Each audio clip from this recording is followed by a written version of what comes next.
자, 그리고 또 한 가지 이야기해 보겠습니다. 연일 SNS를 통해서 각종 현안에 대한 본인 생각을 밝혀오고 있는 홍준표 대구시장에 대한 얘기입니다. 자, 홍 시장의 과거 목소리 잠시 들어보시겠습니다. 대구시정은 안 하고 중앙정치에만 그래 관심이 많느냐. 그 관심 갖는 시간이 하루에 30분 정도만 하면 돼요. 썼는데 한 10분 걸리고 그거 고치는데 한 5분. 근데 하루 24시간인데 그 30분 그거 할애한다고 애들하고 싸우지 않습니다. 시장님 탈당도 시사하시는 건지.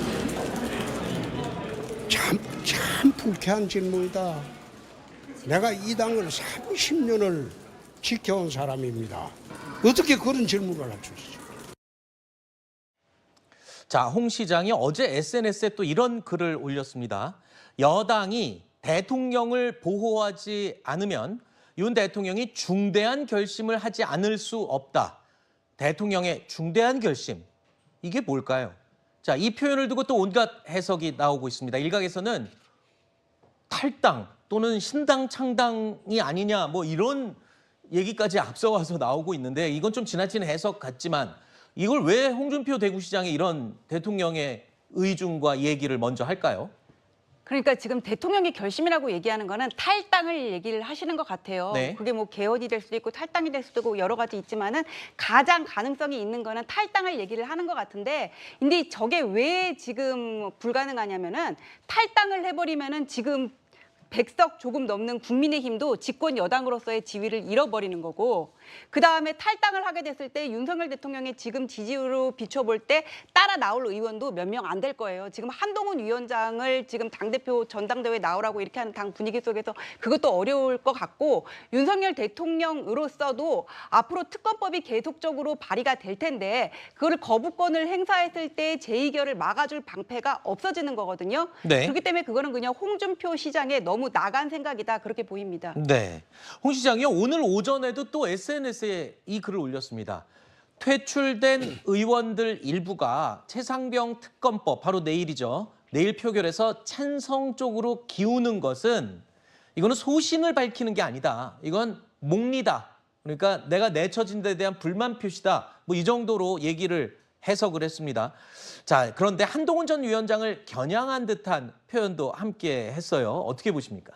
그러니까 지금 홍준표 시장은 아마도 지금 이제 한동훈 비대위원장 관련해서 뭐 당권 잡을 수 있다는 그런 이야기가 많이 나오고 있고, 또 잠재적으로는 뭐 대권 경쟁자이기 때문에 어떻게 보면 그냥 흠집내기 뭐 이런 전략이 아닐까. 그리고 또 하나는 한동훈 비대위원장이 만약에 이제 그 실각한다면, 그러니까 만약에 이제 낙마한다면은 대안으로서는 누군가가 필요할 텐데 그때를 위해서 계속 이제 빌드업을 하고 있는 것이다. 이렇게 조금 평가할 수밖에 없을 것 같고요. 그리고 전지현 변호사께서 이야기하신 것처럼 탈당이나 신당 창당은 굉장히 조금 뭐 말이 안 되는 이야기인 게요. 지금 총선이 없어요. 그 윤석열 대통령 집권 내내. 그러니까 앞으로 이제 국정운영 기간이 없기 때문에 사실상 신당 창당에 동력이 없습니다. 그렇기 때문에 뭐 탈당하거나 신당 창당하는 것은 굉장히 약간 어려울 것이다, 이렇게 좀 보여집니다. 결국에는 이 홍준표 대구시장이 본인의 좀 존재감을 알리는 결론이라는 거예요. 저런 건 현실적으로 전혀 가능성이 없는 얘기인데. 그럴 수밖에 없을 것 같아요. 그리고 특히나 지금 최근에는 친윤계라고 할 수 있는 뭐 여러 의원들이 오히려 지금 홍준표 시장과 선 긋는 발언들을 계속 하고 있거든요. 탈당 가당치도 않다. 이거를 이철규 의원께서 방송에서 네. 이야기하시고, 뭐 사실상 지금 친윤계도 약간 홍준표 시장과 거리두기를 하고 있다, 이렇게 조금 보여집니다. 그렇군요. 어쨌든 내일 있을 표결, 이 결과가 모든 지금 정치권의 관심사입니다. 그러다 보니까 이에 대해서 여러 가지 해석이 난무하고 있는 그런 상황인데요.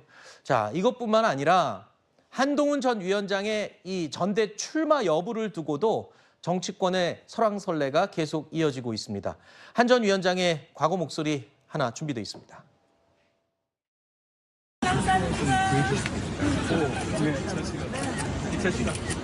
저도 영광입니다. 제가 뭐 이제 2시간 넘게 해가지고 배가 너무 큰 것 같아요. 고맙습니다.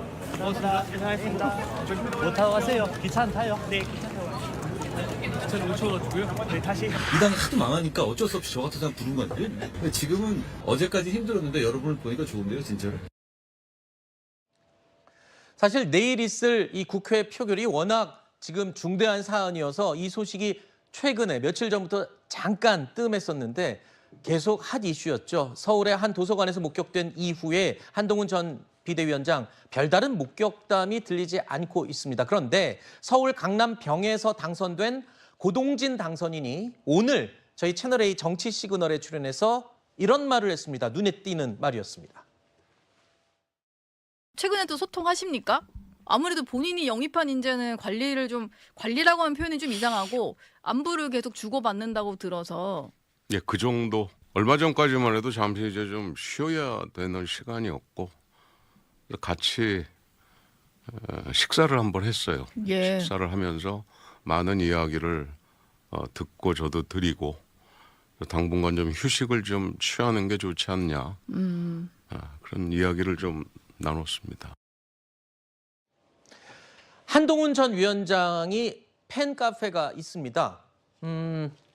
총선 패배에 책임을 지고 비대위원장에서 물러난 후에도 회원 수가 꾸준히 증가해서 결국엔 7만 명도 넘었다라는 이야기가 들리는데요. 한동훈 전 위원장의 전대 출마가 정치권에서는 이제는 뭐 상수다, 변함없다 이런 얘기도 나오고 있습니다. 자, 이런 지지 세력 확장, 전대 출마에 영향을 줄지도 관심이고요. 또 SNS 정치, 목격담 정치에 이어서 원희룡 전 장관을 만나기도 했죠. 본인이 영입해서 당선된 당선인들도 만나고요. 점점 행보를 넓히고 있습니다. 내일 표결이라는 큰 이슈가 지나가고 나면 본격적으로 또 한동훈 이슈가 떠오를 것 같습니다. 그래서 저희가 여쭙습니다. 어떻습니까? 일단 전당대회 시점과 전당대회 룰이 결정이 돼야 되겠죠. 네. 그 전까지는 아마 수면 아래에서 움직임을 계속할 것 같고, 그러나 스텝 바이 스텝으로 계속 단계적으로 전당대회 출마를 향한 길을 걸어가고 있는 것은 맞아 보입니다. 자, 처음에는 뒷모습 사진이 나오고, 그 다음에 앞모습 사진이 나오고, 그 다음에 영상이 나오고, 그 다음에 본인의 SNS 게시물이 올라오고, 그 다음에 지금 막후에서 여러 회동들을 하고 있다는 거 아닙니까? 뭐 네. 원희룡 전 장관이라든가 고동진 당선인이라든가. 그러면은 이제 그 다음 차례는 어떤 본인의 공개적인 말, 네. 영상이 됐든 뭐가 됐든 혹은 기자회견이라든가 그런 어떤 공식적인 선언이 있을 것으로 보이는데, 그 전에 이제 선행돼야 되는 게 전당대회 정확히 어느 날짜에 할 건가, 그 다음에 뭐 여론조사는 몇 %를 반영할 건가, 이런 것이 확정이 돼야 되겠죠. 네. 확정이 되면은 아마 그 다음에 어떤 오피셜한 코멘트가 있을 걸로 보입니다. 네. 국민의힘 내부 상황도 짚어보겠습니다. 오늘 오전에요, 차기 당대표를 뽑는 전당대회 선관위원장, 그러니까 선거관리위원장입니다. 5선 중진인 서병수 의원이 임명됐습니다. 이제 이를 계기로 해서 전대 준비 작업에 본격적으로 속도가 붙고 있는데요. 전대 출마론에 관심이 모으고 있는 이 한동훈 전 비대위원장의 복귀도 카운트다운이 시작된 거 아니냐, 이런 관측 나오고 있는데요. 왜 그런 거죠? 네, 먼저 이 국민의힘의 다음 당권 경쟁을 관리할 이 서병수 의원은요, 부산에서 5선을 하고 부산시장도 지낸 중진입니다. 지난 대선 후보를 뽑는 경선준비위원장도 역임한 바 있죠.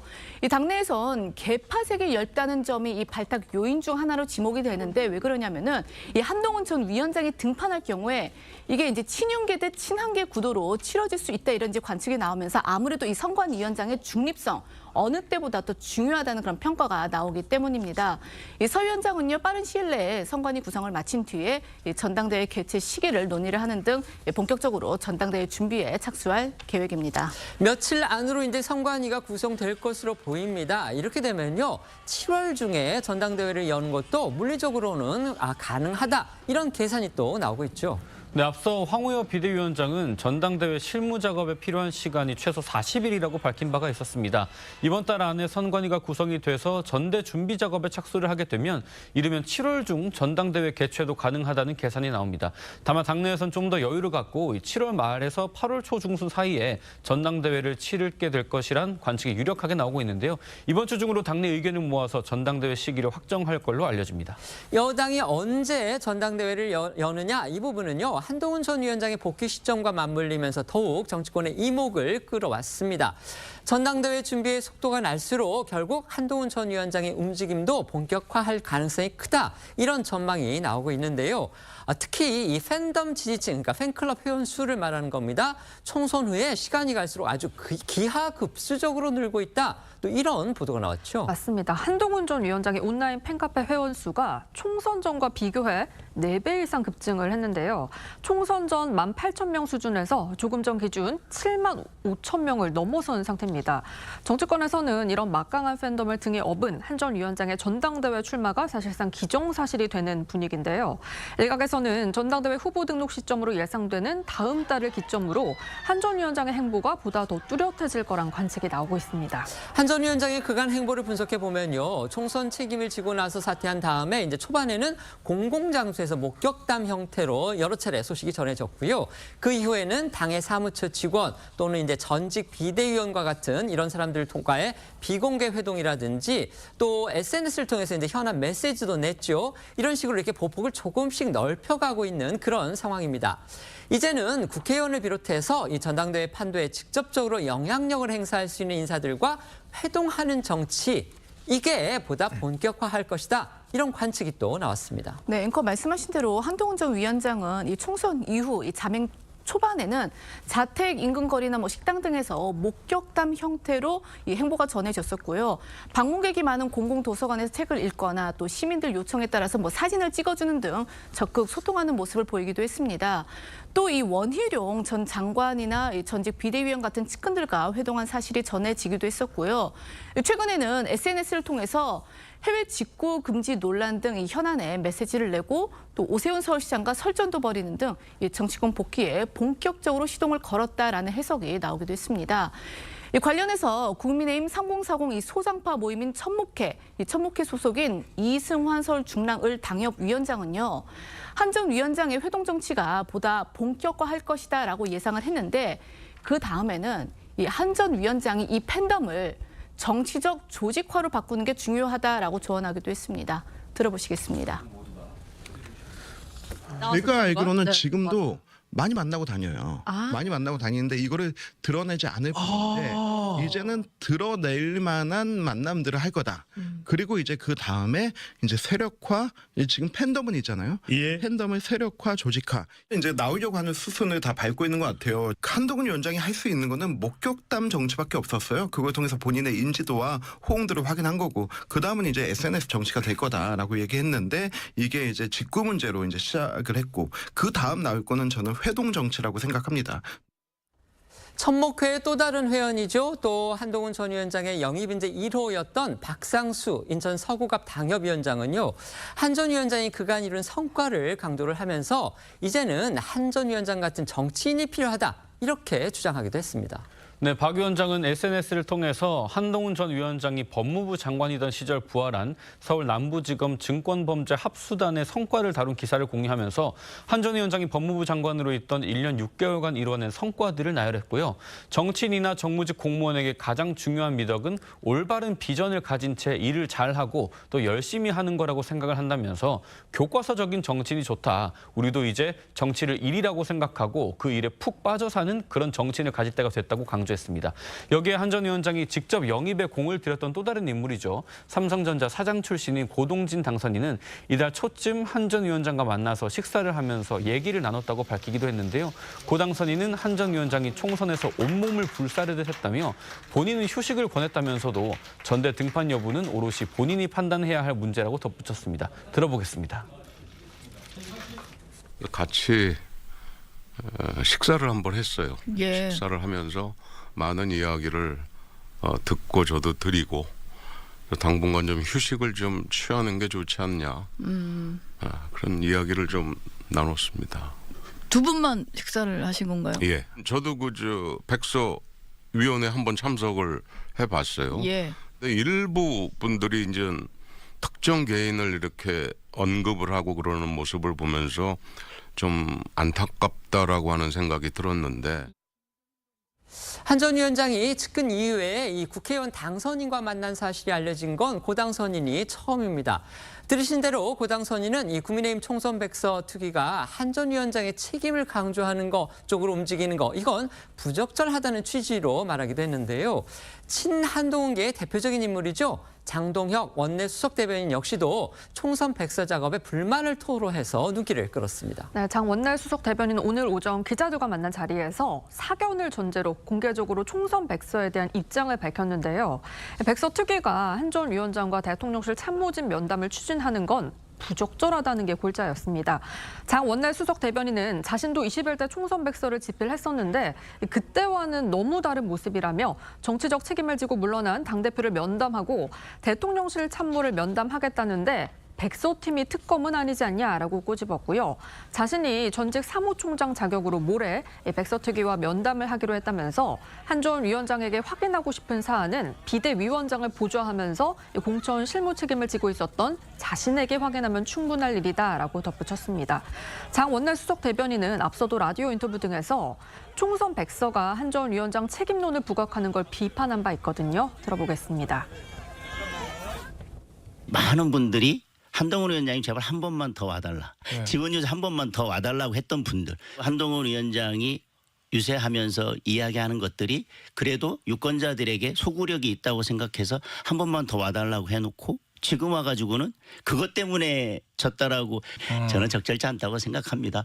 총선 백서 TF는 결국은 우리가 총선에서 왜 졌는지에 대해서 분석하는 과정이고 우리가 분석하거나 하는 과정과 결과와 절차나 내용이 국민의 민심과 멀어진다면 저는 그 또한 우리 당이 민심에서 계속 멀어지게 되는 원인이 될 거라고 생각을 합니다.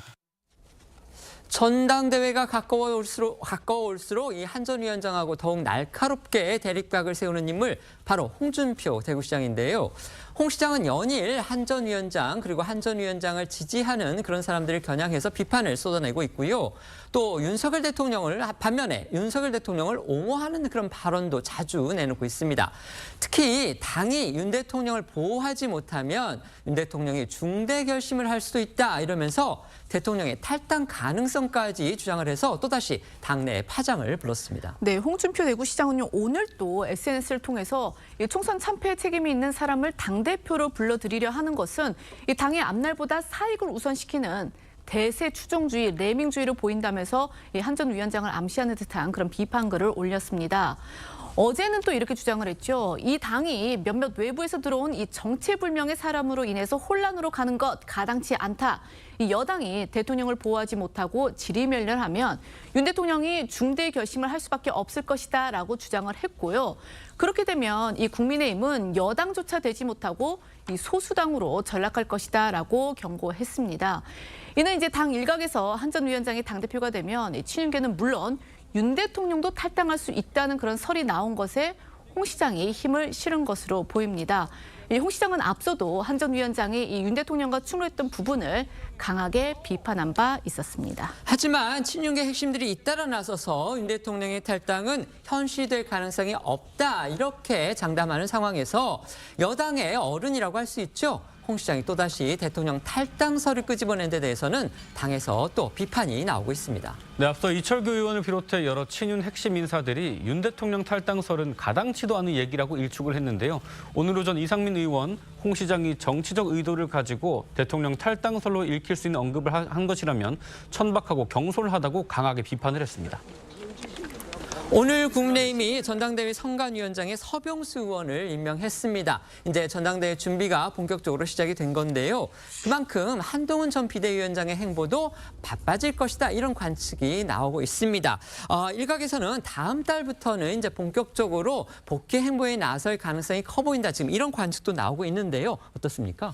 일단 뭐 한동훈 전 위원장이 이제 뭐 건강 상태는 다 회복한 것 같고요. 그리고 지금 최근에 이제 여러 가지 당 상황이라든지 또 정부 상황에 대해서 굉장히 좀 우려하고 있는 걸로 알고 있습니다. 뭐냐면 최근에 직구 문제라든지 또 65세 이상 운전면허 제한이라든지 뭐 등등 이런 여러 가지 엇박자 내는 정책이 발표가 되면서 실제로 이런 문제를 지금 정부가 앞으로도 계속 아마 이런 것들이 있을 수 있는데 문제는 이거를 당이 견제를 해줘야 되는데 지금 견제 기능이 당에서 전혀 없다. 특히 왜냐하면 지금 이 연금 문제만 하더라도 지금 뭐 거의 이재명 대표에게 끌려가듯이 가는 거 아니겠습니까? 전혀 준비를 하지 않고 있다가 이재명 대표가 받는다고 그러니까 아니다. 다시 구조개혁 논의하자라고 하면서 국민들이 비춰봤을 때는 전혀 지금 당이 유능하지 못하다라는 것이고요. 이제 그러한 어떤 우려 속에서 당이 점점 좀 더 정부를 견인하기 위해서는 조금 더 실력을 갖춰야 된다. 아마 이런 문제의식을 많이 갖고 있는 것 같아요. 그런 면에서 이제 최근에 만나는 인사들이 주로 이제 당선인들 또 당 관계자들 아마 제가 알기로는 좀 정치적인 전문가들 이런 분들도 다양하게 만나고 있는 걸로 알고 있습니다. 그만큼 이제 높아지는 것이죠. 그리고 또 이 실적으로 그것이 윤석열 정부를 또 본인은 위하는 것이다는 아마 판단을 하는 것 같아요. 왜냐하면 지금 홍준표 시장이 하는 이야기는 뭐냐면 대통령이 만약에 중대 결단이라는 게 결국 뭐 탈당 아니겠습니까? 근데 지금 이게 뭐 정권 말기고 또 뭐 여당이 그래도 다수당이면 뭐 그럴 수는 있어요. 근데 지금 이 3년이 남았습니다.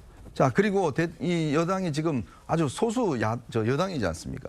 그런 상황에서 대통령이 마지막 어떤 본인의 보호해줄 수 있는 막마저 제거해버리면 그거는 뭐 거의 야당의 먹잇감이 되는 것이거든요. 그걸 과연 그러면 홍 시장이 만약 그런 대통령이 그런 선택을 한다는 것은 거의 포기한다는 거 마찬가지인데, 자, 그렇기 때문에 그만큼 설득력이 없는 거죠. 없는 거기 때문에 아마 당내 친윤들도 이 지점에 대해서는 반박을 하고 있는 것 같습니다. 결국은 대통령이 이 3년의 임기를 지키기 위해서는 결국 여당을 끌어안고 함께 갈 수밖에 없고, 그러기 위해서는 당도 거기에 대한 유능한 어떤 능력을 갖춰야 된다. 아마 이런 것들이 아마 내부에 공감대가 좀 일고 있지 않나 싶습니다. 네. 그러니까 대통령이 탈당한다는 것은 사실 아무리 요즘 우리 정치가 신박한 일이 많이 일어난다고 하더라도 사실 상상할 수가 없는 것이죠. 그러니까 한가에는 뭐 대통령께서 뭐 법조계 지인들과의 대화 속에서 어떤 녹두리 형식으로 하던 것이 좀 와전됐다고 하는데, 이런 것도 어쨌든 간에 좀 자제하고 조심해야 될 필요가 있는 것 같고요. 한동훈 전 비대위원장이 세력화에 나섰다는 것은 본인이 만약에 나중에 당대표가 된다고 하더라도 어떤 전당대회 룰이 집단 지도체제로 간다고 하면 원내 세력화가 되지 않은 상태에서는 어떤 허수만 있는 어떤 팬덤만 가지고는 본인의 당대표로서의 리더십이 흔들릴 수가 있기 때문에 아무래도 초선 위주로 원내 세력화를 통해서 당대표 이후에 어떤 본인의 리더십을 좀 강건하게 하려고 하는 의도가 아닐까, 이렇게 해석됩니다. 네.